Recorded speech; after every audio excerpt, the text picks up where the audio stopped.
Emily mi se nikad nije sviđao.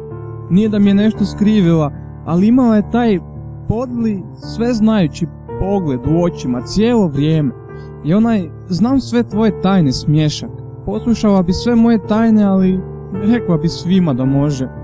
Imao je tu narav pojaviti se baš kad je nitko ne očekuje, uvijek nepozvana. Ali bila bi tu, smijući se, znajući da me opet iznenadila. Iako uopće nisam htio da bude u mojoj blizini.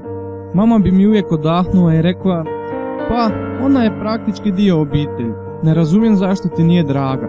Uostalom, kad ti je ona nešto napravila? I naravno da je neću otjerati, ajde ne budi glup.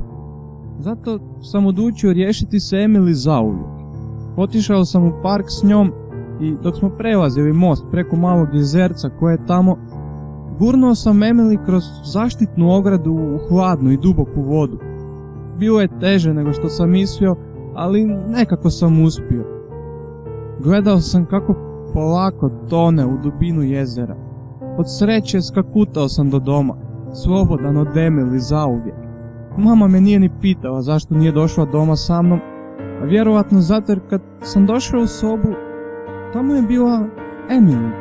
Sjedila je na mom krevetu i imala je onaj, znam koju tajnu smiješak. Još je bila sva mokra od jezera.